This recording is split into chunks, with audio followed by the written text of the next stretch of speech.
ಎಲ್ಲರಿಗೂ ನಮಸ್ಕಾರ. ಇವತ್ತಿನ ವಿಡಿಯೋದಲ್ಲಿ ನಾವು ಬ್ಲೌಸ್ ಎಷ್ಟೇ ನೀಟಾಗಿ ಸ್ಟಿಚ್ ಮಾಡಿದ್ರು ಸಮೇತ ಶೋಲ್ಡರ್ ಅನ್ನು ಡ್ರಾಪ್ ಬರುತ್ತೆ, ಯಾಕೆ ಅಂತ ನೋಡೋಣ. ಅದಕ್ಕೂ ಮೊದಲು ಯಾರಾದರೂ ಫಸ್ಟ್ ಟೈಮ್ ನನ್ನ ಚಾನಲ್ ನೋಡ್ತಿದ್ರೆ ಸಬ್ಸ್ಕ್ರೈಬ್ ಮಾಡಿ. ಈ ವಿಡಿಯೋ ಇಷ್ಟ ಆದರೆ ಲೈಕ್ ಮಾಡಿ, ಶೇರ್ ಮಾಡಿ, ಕಮೆಂಟ್ ಮಾಡಿ ಫ್ರೆಂಡ್ಸ್. ಓಕೆ, ಈಗ ವಿಡಿಯೋನ ಸ್ಟಾರ್ಟ್ ಮಾಡೋಣ. ನೀವು ಎಷ್ಟೇ ಪರ್ಫೆಕ್ಟಾಗಿ ಬ್ಲೌಸ್ ಸ್ಟಿಚ್ ಮಾಡಿದ್ರು ಕೆಲವೊಬ್ಬರಿಗೆ ಶೋಲ್ಡರ್ ಅನ್ನೋದು ಡ್ರಾಪ್ ಬರ್ತಿರುತ್ತೆ. ಅದು ಯಾಕೆ ಅಂದರೆ ಕೆಲವೊಂದು ನೀವು ಮಿಸ್ಟೇಕ್ ಮಾಡೋದ್ರಿಂದ ಆ ರೀತಿ ಡ್ರಾಪ್ ಅನ್ನೋದು ಬರುತ್ತೆ, ಇಲ್ಲ ಅಂದರೆ ಆ ರೀತಿ ಬರೋದಿಲ್ಲ. ಈ ಬ್ಲೌಸ್ ಕಟಿಂಗಲ್ಲಿ ಕೆಲವೊಂದು ಮಿಸ್ಟೇಕ್ ಮಾಡಿರ್ತೀರಿ, ಅದೇ ರೀತಿ ಸ್ಟಿಚಿಂಗಲ್ಲಿ ಕೆಲವೊಂದು ಮಿಸ್ಟೇಕ್ ಅನ್ನೋದು ಮಾಡಿರ್ತೀರಿ. ಈ ರೀತಿ ಕೆಲವೊಂದು ಸ್ಟಿಚಿಂಗಲ್ಲಿ ಕಟಿಂಗಲ್ಲಿ ಮಿಸ್ಟೇಕ್ ಮಾಡೋದ್ರಿಂದ ಈ ರೀತಿ ನಿಮಗೆ ಮಿಸ್ಟೇಕ್ ಅನ್ನೋದು ಬರುತ್ತೆ. ಅದನ್ನು ಯಾವ ರೀತಿ ಎಲ್ಲೆಲ್ಲಿ ನಾವು ಮಿಸ್ಟೇಕ್ ಮಾಡಿರೋದ್ರಿಂದ ಈ ರೀತಿ ಬರುತ್ತೆ ಅಂತ ನೋಡೋಣ. ಅದನ್ನು ನಾನು ಈಗ ಹೇಳ್ತೀನಲ್ಲ, ಕೆಲವೊಂದು ಟಿಪ್ಸು ಆ್ಯಂಡ್ ಸೊಲ್ಯೂಷನ್ಸು, ಇದನ್ನು ನೀವು ಸ್ವಲ್ಪ ಫಾಲೋ ಮಾಡಿದ್ರೆ ಆದಷ್ಟು ಶೋಲ್ಡರ್ ಡ್ರಾಪ್ ಅನ್ನೋದು ಬರೋದು ನಿಮಗೆ ಕಡಿಮೆ ಆಗುತ್ತೆ. ಬ್ಲೌಸ್ ಅನ್ನೋದು ನಿಮಗೆ ಫಿಟ್ಟಿಂಗ್ ಅನ್ನೋದು ಕರೆಕ್ಟಾಗಿ ಬರುತ್ತೆ. ಈ ವಿಡಿಯೋದಲ್ಲಿ ಇದನ್ನೇ ನಾನು ಎಕ್ಸ್ಪ್ಲೇನ್ ಅನ್ನೋದು ಮಾಡ್ತೀನಿ. ಫಸ್ಟ್ ನಂಬರ್ 1 ಅನ್ನೋದು ನಿಮಗೆ ನೆಕ್ ಕಟಿಂಗಿಂದ ನಿಮಗೆ ಈ ಶೋಲ್ಡರ್ ಅನ್ನೋದು ಡ್ರಾಪ್ ಅನ್ನೋದು ಬರುತ್ತೆ. ನೀವು ಎಷ್ಟೇ ನೀಟಾಗಿ ಬ್ಲೌಸ್ ಕಟ್ ಮಾಡಿ ಸ್ಟಿಚಿಂಗ್ ಮಾಡಿದ್ರು ಸಮೇತ ನಿಮಗೆ ಶೋಲ್ಡರ್ ಡ್ರಾಪ್ ಅನ್ನೋದು ಬರುತ್ತೆ. ನಂಬರ್ 1 ನೆಕ್ ಕಟಿಂಗಿಂದ ಬರುತ್ತೆ. ನಂಬರ್ 2 ಬಂದು ಇಲ್ಲಿ ನೀವು ಸ್ಲೀವ್ ಸ್ಟಿಚ್ ಮಾಡ್ತೀರಲ್ಲ ಕಟಿಂಗ್ ಮಾಡಿ, ಇದರಿಂದ ಸೆಕೆಂಡ್ ಬರುತ್ತೆ. ಅಂದರೆ ಬ್ಲೌಸು ನಿಮಗೆ ಶೋಲ್ಡರ್ ಡ್ರಾಪ್ ಬರೋದಕ್ಕೆ ಕಾರಣ ಒಂದು ನೆಕ್, ಎರಡನೇದು ಸ್ಲೀವ್ಸ್ ಸ್ಟಿಚಿಂಗು. ಅದೇ ರೀತಿ ಮೂರನೇದು ಬಂದು ಈ ಹಿಂದೆ ಡಾಟ್ಸ್ ಇರುತ್ತಲ್ಲ, ಹಿಂದೆಗಡೆ ಡಾಟ್ಸಿಂದ ನಿಮಗೆ ಬರುತ್ತೆ ಮೂರನೇದು. ನಾಲ್ಕನೇದು ಬಂದು ಇಲ್ಲಿ ಕೈ ಸುತ್ತಾಳತೆ ಇರುತ್ತಲ್ಲ, ಇಲ್ಲಿ ಕೈ ಸುತ್ತಾಳತೆ, ಇದು ಒಂದು ನಾಲ್ಕನೇದು. ನಿಮಗೆ ಶೋಲ್ಡರ್ ಡ್ರಾಪ್ ಬರೋದಕ್ಕೆ 4ನೇ ಪಾಯಿಂಟು ಕೈ ಸುತ್ತಾಳತೆ. ಅದೇ ರೀತಿ 5ನೇದು ಬಂದು ಇಲ್ಲಿ ಸೊಂಟದ ಹತ್ರ ಲೂಸ್ ಅನ್ನೋದು ಬಂದಿರುತ್ತೆ, ಇದು 5th ಪಾಯಿಂಟ್. ಸೊಂಟದ ಲೂಸ್ ಬರೋದು 5th ಪಾಯಿಂಟ್. 6th ಪಾಯಿಂಟ್ ಬಂದು ಫಿಟ್ಟಿಂಗ್ ಸ್ಟಿಚಿಂಗು. ನೀವು ಇಲ್ಲಿ ಫಿಟ್ಟಿಂಗ್ ಮಾಡಬೇಕಾದ್ರೆ ಮಿಸ್ಟೇಕ್ ಮಾಡ್ತೀರಲ್ಲ, ಅದರಿಂದ ನಿಮಗೆ ಶೋಲ್ಡರ್ ಡ್ರಾಪ್ ಅನ್ನೋದು ಬರುತ್ತೆ. 6th one. 7th ಬಂದು 7ನೇ ಟಿಪ್ ಬಂದು ಉಕ್ಸ್ ಪಟ್ಟಿ ಕಾಜು ಪಟ್ಟಿ ಅನ್ನೋದು ಮೈನು ಕರೆಕ್ಟಾಗಿ ಬಂದಿಲ್ಲ ಅಂದರೆ ಇಲ್ಲಿ ನಿಮ್ಗೆ ಏನಾಗುತ್ತೆ, ಶೋಲ್ಡರ್ ಡ್ರಾಪ್ ಅನ್ನೋದು ಬರುತ್ತೆ. ನಂಬರ್ 7 ಉಕ್ಸ್ ಪಟ್ಟಿ ಮತ್ತು ಕಾಜು ಪಟ್ಟಿ ಅನ್ನೋದು ಬರುತ್ತೆ 7. 8 ಬಂದು ಇಲ್ಲಿ ನೆಕ್ ಪೀಸ್ ಸ್ಟಿಚ್ ಮಾಡ್ತೀರಲ್ಲ, ಈ ನೆಕ್ ಪೀಸ್ನ ಇಲ್ಲ ಪೈಪಿಂಗ್ ಇಡ್ಬೋದು, ಇಲ್ಲ ಈ ರೀತಿ ಒಳಗಡೆ ಕ್ಲಾತ್ ಅನ್ನೋದು ಫೋಲ್ಡ್ ಮಾಡಿ ಸ್ಟಿಚ್ ಮಾಡಬೇಕು. ಈ ನೆಕ್ ಪೀಸ್ ನೀವು ಮಿಸ್ಟೇಕ್ ಮಾಡೋದ್ರಿಂದ ನಿಮಗೆ ಶೋಲ್ಡರ್ ಡ್ರಾಪ್ ಅನ್ನೋದು ಬರುತ್ತೆ. ಇದು ನಂಬರ್ 8. ನಂಬರ್ 9 ಬಂದು ನಿಮಗೆ ಇಲ್ಲಿ ಶೋಲ್ಡರ್ ಜಾಯಿಂಟ್ ಅನ್ನೋದು, ಇಲ್ಲಿ ಶೋಲ್ಡರ್ ಜಾಯಿಂಟಲ್ಲಿ ನೀವು ಮಿಸ್ಟೇಕ್ ಮಾಡಿದ್ರು ಸಮೇತ ನಿಮಗೆ ಏನಾಗುತ್ತೆ, ಇಲ್ಲಿ ಶೋಲ್ಡರ್ ಡ್ರಾಪ್ ಅನ್ನೋದು ಬರುತ್ತೆ. ಈ 9 ಪಾಯಿಂಟು ನೀವು ಕರೆಕ್ಟಾಗಿ ಮಾಡಿದ್ದೀರಾ ಅಂದರೆ ನಿಮ್ಮ ಬ್ಲೌಸ್ ಅನ್ನೋದು ಎಲ್ಲೂ ಶೋಲ್ಡರ್ ಡ್ರಾಪ್ ಅನ್ನೋದು ಬರೋದಿಲ್ಲ. ಇದನ್ನು ನೋಡಿಬಿಟ್ಟು ನೀವು ಸ್ಟಿಚಿಂಗ್ ಅನ್ನೋದು ಮಾಡಬೇಕಾಗುತ್ತೆ. ಅರ್ಥ ಆಯ್ತಲ್ಲ? ಈ 9 ಪಾಯಿಂಟನ್ನು ನೀವು ನೆನಪಲ್ಲಿ ಇಟ್ಟು ಇವು 9 ಪಾಯಿಂಟ್ಸು ನೀವು ಕರೆಕ್ಟಾಗಿ ಸ್ಟಿಚಿಂಗ್ ಅನ್ನೋದು ಮಾಡಿದ್ದೀರಿ ಅಂದರೆ ನಿಮಗೆ ಶೋಲ್ಡರ್ ಡ್ರಾಪ್ ಅನ್ನೋದು ಆದಷ್ಟು 99% ಅನ್ನೋದು ನಿಮಗೆ ಕಡಿಮೆ ಅನ್ನೋದು ಆಗುತ್ತೆ. ನಂಬರ್ 1 ಏನು ಹೇಳಿದ್ರಿ, ನಾವು ನೆಕ್ ಅನ್ನೋದು ಹೇಳಿದ್ವಿ, ನೆಕ್ ಕಟಿಂಗ್ ಮಾಡಬೇಕಾದ್ರೆ ಅಂತ ಹೇಳಿದ್ವಿ. ಈಗ ಕೆಲವೊಬ್ರು ಏನು ಮಾಡ್ತೀರಿ, ನೆಕ್ ಕಟ್ ಮಾಡಬೇಕಾದ್ರೆ ನೀವು ಅಗಲವಾಗಿ ಕಟ್ ಮಾಡ್ತೀರಿ ನೆಕ್ಕು. ಈ ರೀತಿ ನೆಕ್ಕನ್ನು ಅಗಲವಾಗಿ ಕಟ್ ಮಾಡೋದಕ್ಕೆ ಹೋಗಬೇಡಿ. ಈಗ ನೋಡಿ, ಈ ರೀತಿ ಇಟ್ಟಿರ್ತೀವಿ ಬ್ಲೌಸು. ಈಗ ನೀವೇನು ಮಾಡ್ತೀರಿ, ನೆಕ್ ಅನ್ನೋದು ಇಲ್ಲಿ ಈಗ ನೀವು ದಪ್ಪ ಇರ್ತೀರಿ, ಈಗ 40-42 ಈ ರೀತಿ ಸೈಜ್ ಇದ್ದಾಗ ನೀವೇನು ಮಾಡ್ತೀರಿ, ಇಲ್ಲಿ ನೆಕ್ 3 ಇಂಚು ಕಟ್ ಮಾಡ್ತೀರಿ, ಈ ಕೆಳಗಡೆನೂ 3 ಇಂಚು ಇಟ್ಟು ಕಟ್ ಮಾಡ್ತೀರಿ. ಈ ರೀತಿ ಸ್ಟ್ರೈಟಾಗಿ ಇಟ್ಟು ಕಟ್ ಮಾಡಬಾರ್ದು. ಕೆಲವ್ರಿಗೆ ಏನಾಗುತ್ತೆ, ಭುಜ ಅನ್ನೋದು ಡಿಫ್ರೆಂಟಲ್ಲಿರುತ್ತೆ. ಕೆಲವ್ರಿಗೆ ಸ್ಟ್ರೈಟ್ ಭುಜ ಇರುತ್ತೆ, ಕೆಲವ್ರಿಗೆ ಸ್ವಲ್ಪ ಆರ್ಮ್ ಹೋಲ್ ಕಡೆ ಡೌನ್ ಇರುತ್ತೆ. ಈ ರೀತಿ ಇರೋದ್ರಿಂದ ನೀವೇನು ಮಾಡ್ತೀರಿ, ಇಲ್ಲಿ ನೀವು ನೆಕ್ ಹತ್ರ 3 ಇಂಚ್ ಇಟ್ಟಿದ್ದೀರ ಅಂದರೆ ಶೋಲ್ಡರ್ ಅನ್ನೋ ಡ್ರಾಪ್ ಬರುತ್ತೆ. ಅದರಿಂದ ಏನು ಮಾಡಬೇಕು, ನೀವು ಇಲ್ಲಿ 2.25 ಇಂಚ್ ಇಲ್ಲ 2.25 ಇಂಚ್ ಇಡಿ, ಕೆಳಗಡೆ ಬ್ರಾಡ್ಗೋಸ್ಕರ 3 ಇಂಚ್ ಅನ್ನೋದಿಟ್ಟು ನೀವು ಕಟಿಂಗ್ ಮಾಡಿ ಸ್ಟಿಚಿಂಗ್ ಮಾಡಿದಾಗ ನಿಮಗೆ ಈ ಶೋಲ್ಡರ್ ಡ್ರಾಪ್ ಅನ್ನೋದು ಕಡಿಮೆ ಆಗುತ್ತೆ. ನೀವು ಆದಷ್ಟು ಈಗ 2.5 ನೆಕ್ ಇಡ್ತೀರಾ ಅಂದರೆ 2.25 ಕಾಲಿಟ್ಟು ಇಲ್ಲಿ ಕೆಳಗಡೆ ನಿಮಗೆ 2.25 ಇಟ್ಬಿಟ್ಟು ಸ್ವಲ್ಪ ಬ್ರಾಡಾಗಿ ಕಟ್ ಮಾಡಿ ಸ್ಟಿಚಿಂಗ್ ಮಾಡಿ, ಅವಾಗ ಶೋಲ್ಡರ್ ಡ್ರಾಪ್ ಅನ್ನೋದು ಕಡಿಮೆ ಆಗುತ್ತೆ. ಈ ರೀತಿ ನೆಕ್ಕನ್ನು ನೋಡಿಬಿಟ್ಟು ನೀವು ಕಟಿಂಗ್ ಅನ್ನೋದು ಮಾಡಬೇಕಾಗುತ್ತೆ. ಅವ್ರ ಬಾಡಿ ಮೆಜರ್ಮೆಂಟ್ ಪ್ರಕಾರನೇ ನೀವು ಕಟ್ ಮಾಡಿ. ಈಗ ಸಣ್ಣ ಇರ್ತಾರಲ್ಲ, ನೀವು ನಾರ್ಮಲ್ ಸೈಜ್ ಇರೋರಿಗೆ ಏನು ಮಾಡ್ತೀರಿ, ನೀವು 2.25 ಇಂಚು ಈ ರೀತಿ ನೆಕ್ ಇಟ್ಬಿಟ್ರೆ ಅವ್ರಿಗೆ ಶೋಲ್ಡರ್ ಡ್ರಾಪ್ ಬರುತ್ತೆ. ಯಾಕಂದರೆ ನೆಕ್ ಅನ್ನೋದು ಲೂಸ್ ಆಗುತ್ತೆ. ಈಗ ಅದೇ ದಪ್ಪ ಇರೋರಿಗೆ ನೀವು 2.25 ಇಟ್ರಿ, ಭಾಳ ಬಿಗ್ ಸೈಜ್ ಇರೋರಿಗೆ 2.25 ಇಟ್ಟು 2.25 ಇಟ್ರಿ, 2.25 ಅಷ್ಟೇ ಇಟ್ರಿ ಅಂದರೆ ಅವ್ರಿಗೆ ಟೈಟ್ ಆಗಿಬಿಟ್ಟು ನೆಕ್ ಶೋಲ್ಡರ್ ಡ್ರಾಪ್ ಬರುತ್ತೆ. ಈ ರೀತಿ ಪ್ರಾಬ್ಲಮ್ ಅನ್ನೋದು ಬರುತ್ತೆ. ನೀವು ಅವ್ರ ಬಾಡಿ ಮೆಜರ್ಮೆಂಟ್ ಪ್ರಕಾರ ನೀವು ನೆಕ್ಕನ್ನು ಇಟ್ಟು ಕಟಿಂಗ್ ಅನ್ನೋದು ಮಾಡಬೇಕಾಗುತ್ತೆ.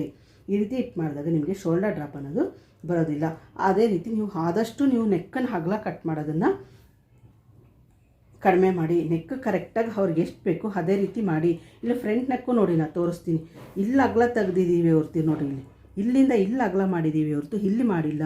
ನೀವು ಈ ರೀತಿ ನೋಡಿ, ಇಲ್ಲಿಂದ ಅಗಲ ಮಾಡಿಲ್ಲ, ಇಲ್ಲಷ್ಟೇ ನಾವು ಇಲ್ಲಿ ಅಗಲ ಅನ್ನೋದು ಮಾಡಿದ್ದೀವಿ. ಈ ರೀತಿ ಮಾಡಿದಾಗ ನಿಮಗೆ ಕರೆಕ್ಟಾಗಿ ಬರುತ್ತೆ. ಫ್ರಂಟ್ ನೆಕ್ಕು ಅಷ್ಟೇ ನೋಡಿಬಿಟ್ಟು ನೀವು ಕಟ್ಟಿಂಗ್ ಮಾಡಿ.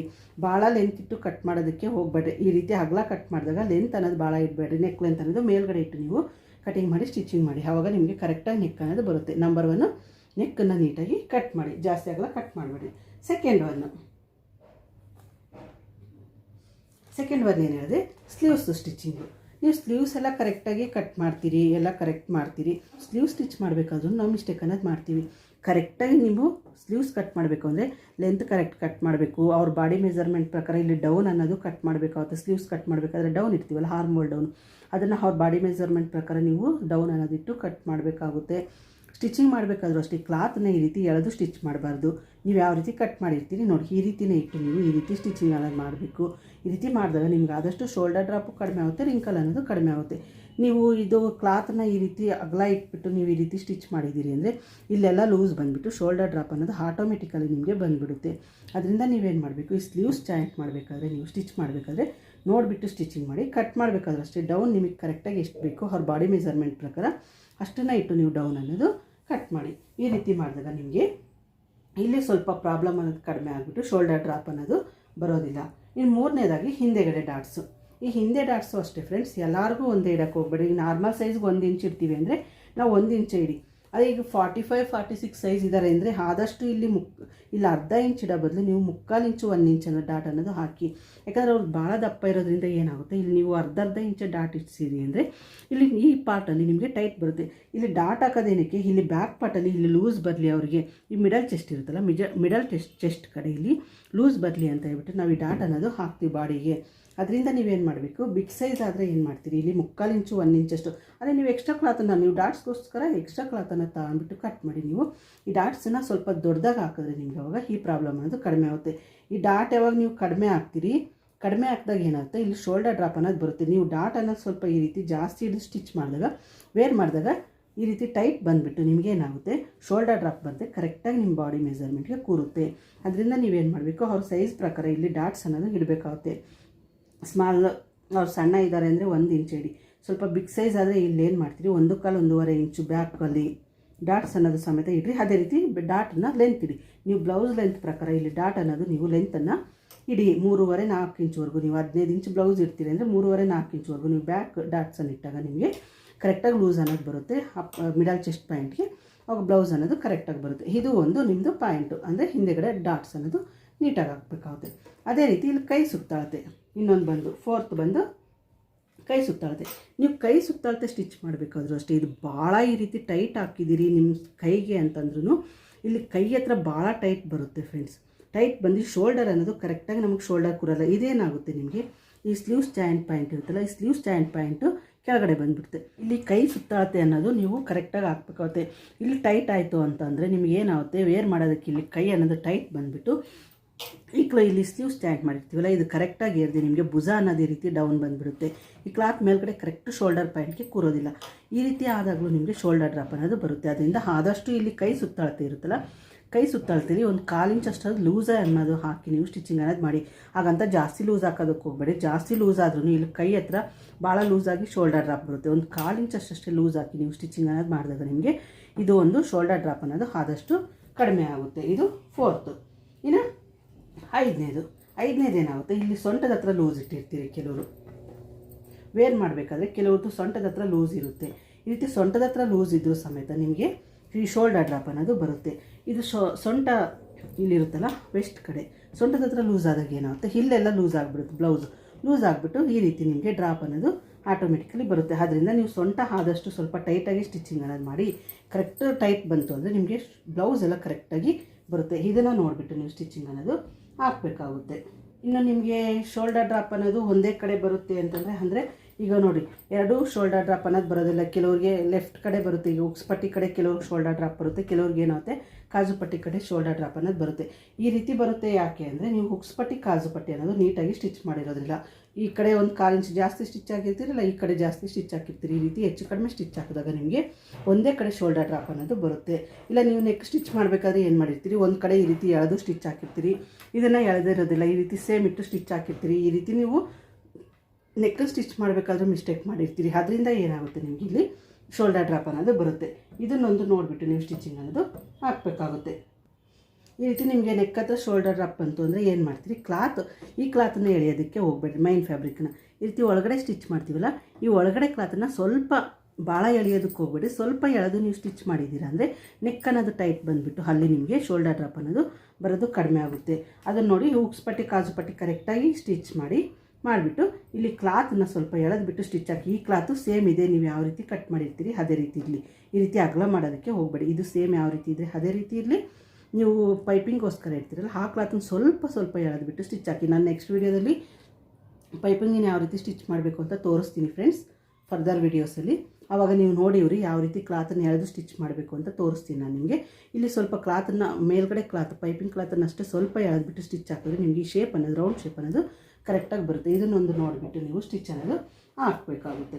ಅದೇ ರೀತಿ ಏನಾಗುತ್ತೆ, ನೆಕ್ ಹತ್ರ ಕಾಜು ಪಟ್ಟಿ ಇಲ್ಲಿ ಲೂಸ್ ಬಂದು ಶೋಲ್ಡರ್ ಡ್ರಾಪ್ ಒಂದೇ ಕಾಜು ಪಟ್ಟಿ ಕಡೆ ಲೂಸ್ ಬಂತು ಅಂದರೆ ನೀವೇನು ಮಾಡ್ತೀರಿ, ಇಲ್ಲಿರೋ ಕಾಜು ಪಟ್ಟಿನ ಇರುತ್ತಲ್ಲ, ಇಲ್ಲಿರೋ ಕಾಜು ಪಟ್ಟಿನ ಇನ್ನೊಂದು ಕಾಜು ಪಟ್ಟಿ ಇಲ್ಲಿ ಹಾಕ್ಬಿಟ್ಟು ನೀವು ವೇರ್ ಮಾಡಿ. ಆವಾಗ ಆದಷ್ಟು ಒಂದು ಕಡೆ ಶೋಲ್ಡರ್ ಡ್ರಾಪ್ ಬರೋದನ್ನು ಕಡಿಮೆ ಆಗುತ್ತೆ. ಈ ರೀತಿ ಒಂದು ಮಾಡಬೇಕಾಗುತ್ತೆ ನೀವು. ಇನ್ನು ಲಾಸ್ಟ್ ಒಂದು ಬಂದು ಶೋಲ್ಡರ್ ಜಾಯಿಂಟು.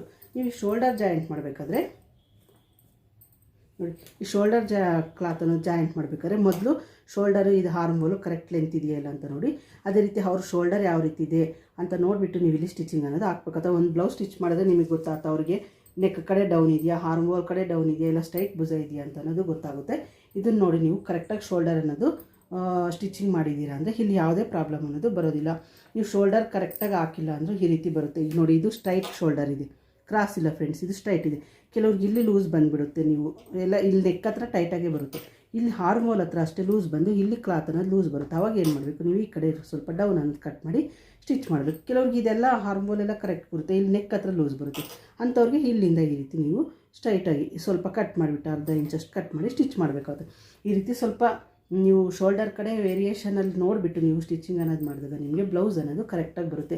ಎಲ್ಲೂ ಶೋಲ್ಡರ್ ಡ್ರಾಪ್ ಅನ್ನೋದು ಬರೋದಿಲ್ಲ. ಇದಿಷ್ಟು ಅರ್ಥ ಆಯ್ತಲ್ಲ. ಈ 9 ಪಾಯಿಂಟನ್ನು ನೀವು ನೆನಪಿಟ್ಟು ಕರೆಕ್ಟಾಗಿ ಸ್ಟಿಚ್ ಮಾಡಿದ್ದೀರಿ ಅಂದರೆ ನಿಮಗೆಲ್ಲೂ ಶೋಲ್ಡರ್ ಡ್ರಾಪ್ ಅನ್ನೋದು ಬರೋದಿಲ್ಲ. ನಿಮ್ಮ ಬ್ಲೌಸ್ ಅನ್ನೋದು ನಿಮಗೆ ಕರೆಕ್ಟಾಗಿ ಬರುತ್ತೆ. ಹೆಂಗೆ ಕಲಿಯೋರಾದರೂ ಬಿಗಿನರ್ಸ್ ಆಗಿದ್ರು ಸಮೇತ ಈ 9 ಟಿಪ್ಸನ್ನು ಇಟ್ಬಿಟ್ಟು ನೀವು ಬ್ಲೌಸನ್ನು ಸ್ಟಿಚ್ ಮಾಡಿದ್ರೆ ನಿಮಗೆ ಪರ್ಫೆಕ್ಟಾಗಿ ಬ್ಲೌಸ್ ಬರುತ್ತೆ ಫ್ರೆಂಡ್ಸ್. ಒಂದು ಬ್ಲೌಸ್ ಕೆಡ್ಬೋದು, ಇಲ್ಲ 2ನೇ ಬ್ಲೌಸ್ ಕೆಡ್ಬೋದು, 3ನೇ ಬ್ಲೌಸ್ ಅಂತೂ ನೀವು ಕರೆಕ್ಟಾಗಿ ಮಾಡ್ಬೋದು. ನೀವೆಲ್ಲೆಲ್ಲಿ ಮಿಸ್ಟೇಕ್ ಮಾಡ್ತೀರಿ ಅನ್ನೋದು ನೋಡಿಬಿಟ್ಟು ನೀವು ಕಟಿಂಗು ಸ್ಟಿಚಿಂಗ್ ಮಾಡಿದ್ದೀರಾ ಅಂದರೆ ನಿಮ್ಗೆ ಆಟೋಮೆಟಿಕಲಿ ನೀವು ಕಲಿಬೋದು. 2-3 ಬ್ಲೌಸ್ ಅನ್ನೋದಂತೂ ಸ್ಟಾರ್ಟಿಂಗ್ ಬ್ಲೌಸ್ ವೇಸ್ಟ್ ಆಗ್ಬೋದು, ನೆಕ್ಸ್ಟ್ ಬ್ಲೌಸಲ್ಲಿ ಸ್ವಲ್ಪ ನೀವು ಇಂಪ್ರೂವ್ ಆಗಿರ್ತೀವಿ. ಇನ್ನೊಂದು ನೆಕ್ಸ್ಟ್ ಬ್ಲೌಸ್ಗೆ ನಿಮಗೆ ಕರೆಕ್ಟಾಗಿ ಬರುತ್ತೆ. ಈ ರೀತಿ ನೀವು ಕರೆಕ್ಟ್ ಫಸ್ಟ್ ಕಟಿಂಗ್ ಕಲೀರಿ, ಆಮೇಲೆ ಸ್ಟಿಚಿಂಗ್ ಅನ್ನೋದು ಮಾಡಿ.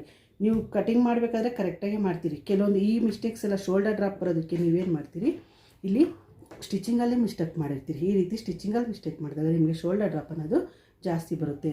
ಅದರಿಂದ ನೀವೇನು ಮಾಡ್ತೀರಿ, ಫಸ್ಟ್ ಕಟಿಂಗ್ ಅನ್ನೋದು ನೀಟಾಗಿ ಕಲೀರಿ. ನೆಕ್ಕನ್ನು ಸ್ವಲ್ಪ ಕಡಿಮೆ ಇಟ್ಟೆ ಕಟ್ ಮಾಡಿ ಸ್ಟಿಚ್ ಮಾಡಬೇಕಾದ್ರೆ ಈಗ ನಾ ಹೇಳಿದ್ನಲ್ಲ 9 ಪಾಯಿಂಟನ್ನು ನೀಟಾಗಿ ನೆನಪಿಟ್ಟು ನೀವು ಈ ರೀತಿ ಸ್ಟಿಚಿಂಗ್ ಮಾಡಿದಾಗ ನಿಮಗೆ ಎಲ್ಲೂ ಶೋಲ್ಡರ್ ಡ್ರಾಪು ಬರೋದಿಲ್ಲ, ರಿಂಕಲ್ಲು ಬರೋದಿಲ್ಲ. ನಿಮ್ಮ ಬ್ಲೌಸೇ ಅಂದರೆ ಬೇರೆ ಬ್ಲೌಸು ಸಮೇತ ನೀವು ಆರಾಮಾಗಿ ಕೊಡ್ಬೋದು.